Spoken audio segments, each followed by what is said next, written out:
Agora que você já sabe que é possível fazer cirurgia no atendimento domiciliar, que é possível fazer tratamento de canal na odontologia domiciliar, né? Já viu algumas peculiaridades da periodontia, da dentística, da endo, da cirurgia. Agora vamos conversar sobre a laser terapia.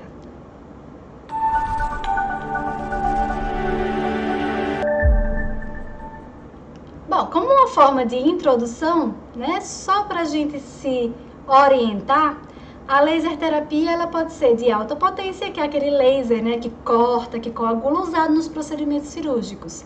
E existe a laser terapia de baixa potência, que é sobre ele que a gente vai conversar aqui, que é aquele laser que pode ser com a luz visível ou com uma luz invisível. E essa laser terapia de baixa potência, ela tem algumas finalidades. A primeira delas, e talvez a mais importante, é a analgesia, melhorar a dor do paciente. Depois, modular a inflamação, melhorar a cicatrização e a terapia fotodinâmica, que nada mais é do que promover a descontaminação.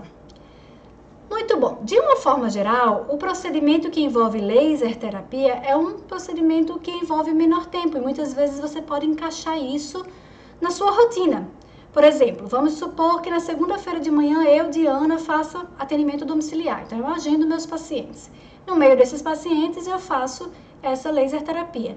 Porém, eu identifico que esse paciente vai precisar fazer todos os dias, ou dia sim, dia não. Só que ele precisa fazer todos os dias, mas no dia seguinte eu não faço atendimento domiciliar. E para que eu mesma vá, né, e a gente tenta que isso aconteça, sempre quem vai primeiro acompanhar o paciente até o final, eu posso encaixar isso na minha rotina.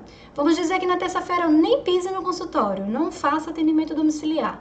Eu passo o dia na universidade. Eu posso encaixar, né, no horário de almoço ou no final do dia e fazer essa visita para fazer laser terapia. Então, normalmente, pelo fato de ser um tempo menor, a gente consegue encaixar na nossa rotina. É um procedimento que, na maioria das vezes, não há necessidade de anestesia. A anestesia injetável ela não é rotina no procedimento de laser terapia.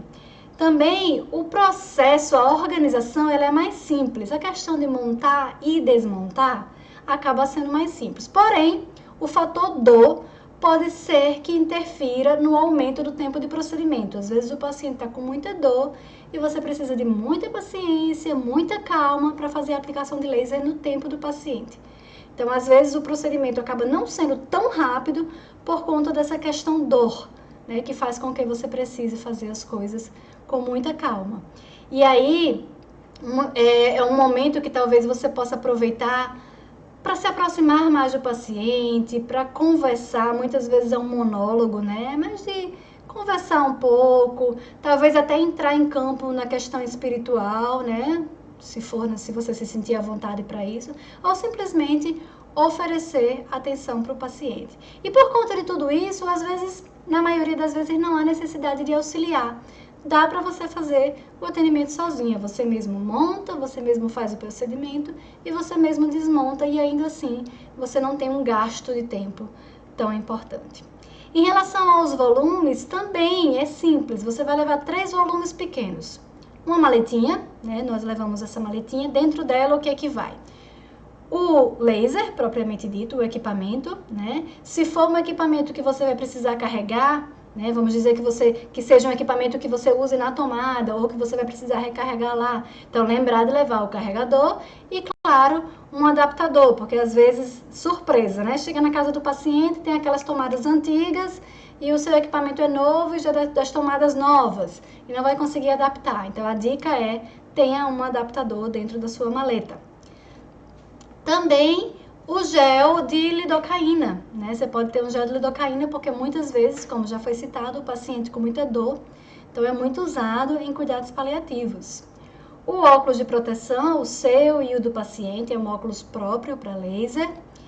O azul de metileno, sempre que você for fazer terapia fotodinâmica, não precisa levar sempre, somente se você for fazer a terapia fotodinâmica, né? Então, a laser terapia tradicional, vamos dizer assim, aquela que você faz para analgesia, que você faz para melhorar a cicatrização, essa não precisa do corante, você não vai levar. Mas se você for fazer terapia fotodinâmica, aí sim você precisa do azul de metileno. Também o álcool, né, o álcool gel para fazer sua higienização, para biossegurança. Também o papel filme, né, essencial também para biossegurança. Um kit de exame clínico, né, bandeja, pinça, espelho e explorador. E aqui aquele kit individual que vocês já conhecem, né? O kit individual vai resolver todos os seus problemas, porque lá você tem gás, tem babador, tudo que você precisa além do que já está aí. Então você consegue colocar tudo isso dentro da maletinha preta. O segundo volume é a pasta, tá? Que você pode até não levar a pasta completa, você já conhece o paciente, você pode simplesmente, até porque de repente alguém do serviço vai ficar usando essa pasta, né, para outros pacientes, e você não vai ficar com essa pasta dentro do seu carro, rodando a cidade toda semana, para poder fazer o laser, né, todos os dias da semana. Então você pode pegar uma pastinha fina e colocar dentro dessa pastinha somente o prontuário do paciente e alguns documentos que você venha a precisar, tá certo? Não precisa necessariamente levar essa pasta grande. E também um Tupperware, que é aquele que a gente usa para fazer o recolhimento do instrumental contaminado, que não, nem precisa ser tão grande, pode ser um Tupperware menorzinho. Muito bem, apresentar um caso clínico para vocês de uma paciente que precisou de laser terapia, bem interessante. É uma paciente de sexo feminino, 40 anos de idade, ela foi indicada pelo médico oncologista. E na anamnese a gente ficou sabendo que era uma paciente que já tinha tido um linfoma de Hodgkin há 2 anos, tinha feito até quimioterapia na época, né? Já fez algumas cirurgias de vesícula, de cesárea e atualmente ela tinha um diagnóstico de lúpus eritematoso sistêmico. É um tipo de lúpus em que há um envolvimento, um comprometimento também de alguns órgãos, né? E por conta disso ela precisou fazer pulsoterapia, foi indicado que ela fizesse pulsoterapia, né? Que é uma terapia que se assemelha de alguma forma à quimioterapia pelo fato de ser uma droga em dose alta, né? E também pelos efeitos adversos. Veja que a pulsoterapia ela também pode causar as lesões. Então essa paciente ela desenvolveu uma mucosite, a gente vai já mostrar para vocês. Interessante também que ela teve esse linfoma há 2 anos, fez quimioterapia e não desenvolveu a mucosite. Então a gente sabe que a mucosite está muito relacionada ao tipo de droga, né? Aquela questão da toxicidade e etc. Essa paciente vinha fazendo uso de alguns medicamentos, ela estava internada, então a princípio a gente conheceu essa paciente no hospital. Quando a gente chegou no hospital, a queixa principal, ela não conseguia falar, então foi a irmã que nos passou isso. Ela está cheia de ferida e ela não está conseguindo comer. Quando a gente chegou, ela estava com um copo na mão, com um canudinho, aquele olho quase fechado de dor e não conseguia comer realmente nada, né? O exame de sangue já alterado, justamente por causa da nutrição, que já estava deficiente, então ela já estava com a hemoglobina baixa, né? Mostrando aí uma anemia, leucócitos ok, plaquetas ok, mas uma anemia já, provavelmente por causa da alimentação deficiente. E ela estava nessa de entrar na sonda nasogástrica ou esperar melhorar a mucosite para se alimentar melhor. E a equipe estava realmente, assim, praticamente decidida a entrar com a sonda quando surgiu a ideia feliz de chamar a odontologia para avaliar. Muito bem, e aí na avaliação a gente percebeu que ela já tinha uma alteração de pressão, ela já estava fazendo hipotensão, né? Pressão baixa, certamente também pela falta de alimentação, né? Não tinha febre, respiração ok, batimentos cardíacos ok, mas também um quadro de hipoglicemia, não tão importante, mas sempre glicemia baixa, por quê? Porque não estava conseguindo se alimentar. Então o médico entendeu que precisava, né, oferecer nutrientes para aquela paciente, por isso ela ia entrar na sonda. E evita-se a todo custo, né, entrar na sonda. Foi aí quando a gente fez a avaliação e a gente encontrou a seguinte situação. Essa era a situação do lábio, dos lábios, e aqui a condição intraoral, né? Então, mucosite grau 4, é claro que a gente não conseguia fazer odontograma e é claro que a gente também não tinha esse propósito nesse momento, né? Óbvio que nesse momento o odontograma era o menos importante, mas a gente percebia uma mucosite grau 4, ou seja, já que a paciente não estava conseguindo se alimentar nem de sólido, nem de líquido, e uma candidíase eritematosa bem importante. Conduta odontológica, sessões de laser terapia. A gente orientou que fosse feito todos os dias. A primeira e a segunda ainda foram feitas seguidinhas. Ela teve uma melhora tão grande com a primeira e a segunda que preferiu dar um dia de descanso para fazer a terceira.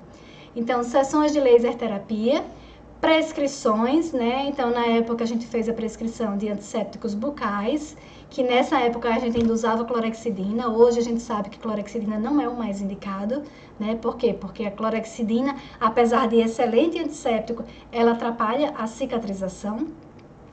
A anistatina, que ela já vinha fazendo uso, foi mantida, inclusive já estava fazendo uso também de medicação sistêmica para candidíase.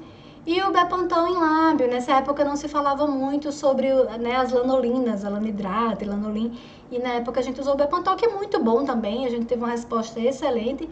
E claro, a orientação de higiene bucal, nesse início de forma bem discreta, como é que eu quero que essa paciente escova os dentes numa situação dessas, né? Então a gente já orientou providenciar uma escova daquelas de pós-operatório que são super macias, né? A pasta de dente, o dentifrício sem lauryl sulfato de sódio, enfim, já foi entrando, como eu disse, na época a gente usava muito clorexidina. Depois disso, né, surgiram algumas discussões que a clorexidina ela é inativada pelo lauryl sulfato de sódio. Enfim, o fato é que após 3 sessões de laser terapia, a paciente estava dessa forma, já em casa. Depois da segunda sessão, ela já foi para casa, né? Então, vejam só que diferença. Paciente conversando, recebeu a gente na calçada, contou a vida dela todinha, inclusive contou como estava se sentindo no dia que a gente foi, como ela se sentia mal, como ela, né? E agradeceu muito porque realmente a resposta foi excelente.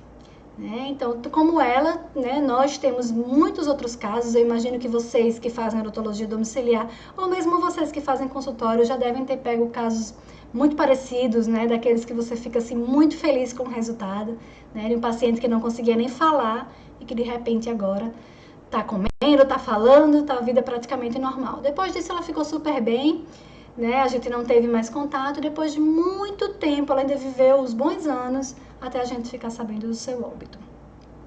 Muito bem. E a terapia fotodinâmica, hein, gente?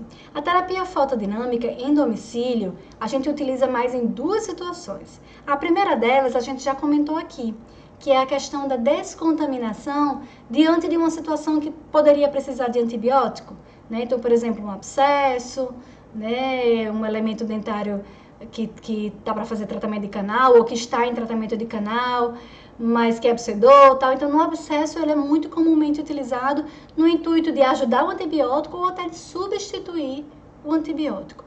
Mas uma outra aplicação do PDT, que também é muito comum em domicílio, é em língua. Olha essa situação. Uma paciente com a língua, né, cheia, repleta de biofilme. A gente sabe, né, todo mundo que é cirurgião dentista sabe o mal que isso traz para toda a saúde do paciente.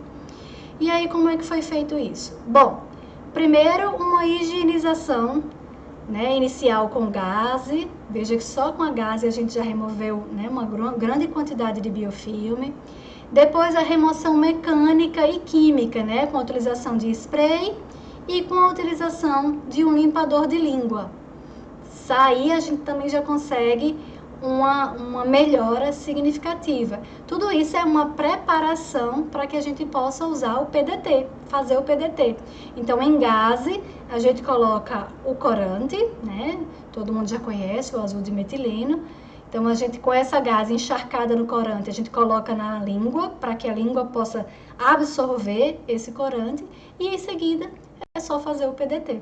Como eu disse, a gente não vai discutir aqui as técnicas para fazer PDT, as dosagens para PDT, para laser terapia comum, baixa potência, alta potência. Não, eu só queria realmente mostrar para vocês a forma como a gente usa, né? Então, primeiro vocês precisam saber usar.